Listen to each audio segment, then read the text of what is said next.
What's the difference between men and women? Well, how do they differ? Well, the first thing we might observe is that if you look at personality differences between prepubescent boys and girls, they're not very large. Boys and girls don't differ in terms of their trait neuroticism, for example. What happens is that when puberty kicks in, women's trait neuroticism rises and it stays higher than men for the rest of their life. And this is why you see this reflected in the different kinds of psychopathology that beset the two sexes. So men are overrepresented in alcoholism, drug abuse, antisocial personality, and a host of learning disorders as well as attention deficit disorder. And women are overrepresented in depression and anxiety, primarily. That seems to be tightly associated with higher levels of trait neuroticism, because maybe it's, if you're at the 95th percentile or higher, let's say, in trait neuroticism, there isn't much difference between that and being somewhat prone to depression and anxiety. And because the curves overlap, the curves aren't identical, the normal distributions are identical for men and women, you tilt the one to the right, to the women's curve to the right towards higher levels of neuroticism. You go out and you look for the person in 20 who has the highest levels of negative emotion. It's much more likely to be female than male. Okay, so let's see if we can figure out why. So we're going to tell you some things, basic differences between men and women, and you can tell me what you think about it if you agree or disagree. Okay, first, size differential emerges between men and women at puberty, right? Because boys and girls are roughly the same size and roughly the same strength, but men get bigger at puberty when the testosterone kicks in, and more importantly, not only do they get taller and heavier, but their upper body strength is much higher. And that's a real issue for combat, because human beings punch. There's other animals that do that. Kangaroos do that too, eh? So we're not the only people that punch, but we have clubs on the ends of our arms. And so that's how we defend ourselves. And so if you have a lot of upper body strength, especially across the shoulders, and you're heavier, then you can step into the punch and it's a lot more devastating. Now, it is the case that if you look at the statistics for physical altercations in marriage, women attack their husbands more often than husbands attack their wives. Well, you think, why is that? Well, let's assume that there isn't any reason other than both people in a relationship can get upset, and the women know that if they hit their husbands, nothing's really going to happen. You know, if you're a woman about that high and your husband is, say, my height, unless you hit me with an object or something that's sharp, the probability that you're going to do me any serious damage is pretty low. You might hurt me. But if I do the reverse and hit you, and I really hit you, and so the reason, at least one of the reasons why women can be more physically aggressive in minor ways in a relationship is because everyone knows, the wife and the husband equally, that the consequence of the physical aggression is much more limited. So men do more serious damage to women, but women are more aggressive in relationships. So that's interesting. So okay, so there's a body size difference that's important, a strength differential that's important.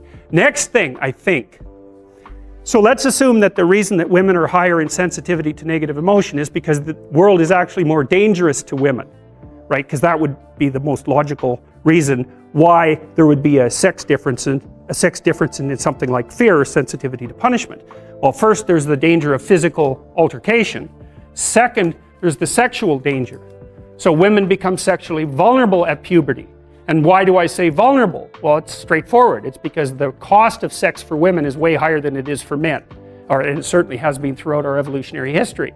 Because if a man has an unwanted sexual encounter, well, then he walks away and maybe he's persecuted by the state or prosecuted by the state for it.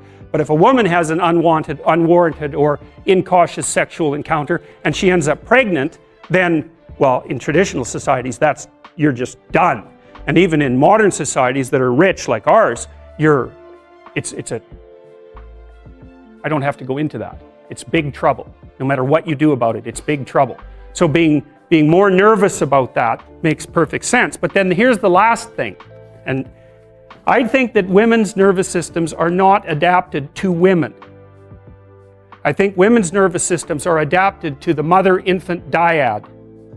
And because you are not the same creature when you have an infant. Not at all. You're way more vulnerable. And it's partly because you have to express the vulnerability of the infant and you also have to care for it, right? So you think about an infant, especially under 9 months. So let's say, how are you going to be wired up if you're going to optimally care for an infant under 9 months? And I'm saying under 9 months because women generally do the bulk of childcare for infants who are under 9 months old. And part of the reason for that, there's a whole host of reasons, but part of the reasons for that, obviously, is that they breastfeed. But imagine what you need to be wired up biologically in order to care for an infant. First of all, they're very demanding, right? Because they're completely helpless, and they're demanding 24 hours a day. It's quite an emotional load. And an infant under 9 months is never wrong, right? What you do to an infant under 9 months is when they're in distress, you always respond. You never tell the infant, get your act together and stop whining, right? Which you can do, say, to a child that's 18 months old. You can start having that sort of conversation. But under 9 months, it's like nothing is the infant's fault.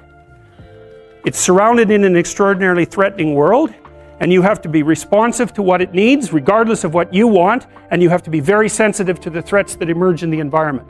And so I think the price that women pay for that ability to have an intimate relationship with infants in the very earliest stages of development is that their nervous systems are actually wired so that they can perform that role optimally. And the disadvantage to that is that having a temperament like that doesn't work that well when you're dealing with adult men, especially when you're dealing with them in a business environment, because it's not the same thing. Not at all. It's a competitive environment. So agreeable people are compassionate and polite. What are disagreeable people like? They're tough-minded, they're blunt, they're competitive, and they won't do a damn thing they don't want to do. So it isn't exactly that they're aggressive, although they will push you the hell out of their way if you're in the way. They're not like volatile like you are if you're high in neuroticism. It isn't defensive aggression, it's more like predatory aggression. It's dominance behavior. And so for someone who's highly disagreeable, they look at the world as a place in which they can compete and win. And I'll tell you a story. I have a friend, I gave him my personality test, the Big 5 aspect scale that Colin DeYoung developed in my lab. And I knew he was a disagreeable guy, and by interacting with him. I mean, he's even rude to people sort of spontaneously on the street. I actually like him quite a bit. He's very, very funny. He's also very conscientious, so you can trust him, but he's disagreeable as hell. And so I gave him this test because I thought it would be funny, and he came out as the most disagreeable person in 10,000. So reasonable in compassion, about 30th percentile, but like 0.001 in politeness. So he's extraordinarily blunt, and he'll just say absolutely anything, no matter how horrible it is. And he was often brought into corporations to sort of clean them up. So if a corporation was tilting and not doing well, they'd bring him in to find out who the useless people were and fire them. And I talked to him about that because I've had the opportunity to have to not have graduate students in my lab, for example, that weren't performing well, and I find it very, very difficult to, dress someone down, and certainly difficult to fire them. I just hate it because I'm actually quite an agreeable person, much to my chagrin. And I asked him about that, and I said, well, what do? You have to fire people all the time. How do you handle that? He says, handle it? I enjoy it. And I thought, wow, that's so interesting that someone would have that response. I said, well, what do you mean you enjoy it? He said, look, I go into these companies and I analyze the performance of groups of people, right? And in those groups, there are people who are really striving, really trying hard and working themselves really hard and being productive. And then there's these people that are just doing nothing. They're completely in the way. They don't carry their weight at all. They take advantage every chance they get. And they're always whining about why they can't work. It's like, I find out who they are, I call them into my office, and I tell them exactly what they've been doing. It's like, hit the road, buddy. You've had your run of it. And I thought, oh yeah, okay, fair enough.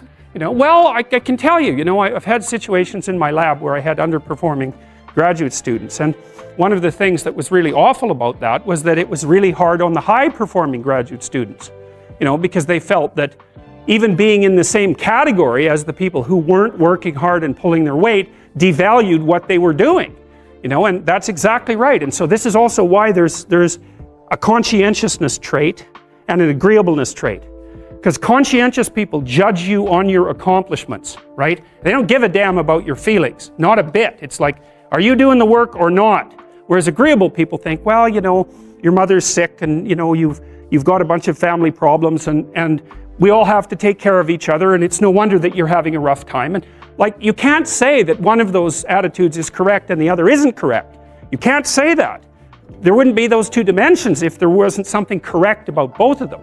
But you can certainly point out that often they conflict, and so the demand for inclusiveness and unity and care, and the demand for high-level performance in a hierarchical structure, they're very different orientations in the world.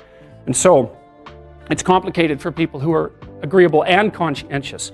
And actually, I think often that large corporations and large institutions of any sort run on the unheralded labor of people who are high in agreeableness and high in conscientiousness, and they're disproportionately women. And my experience in large institutions has been that if you want to hire someone to exploit,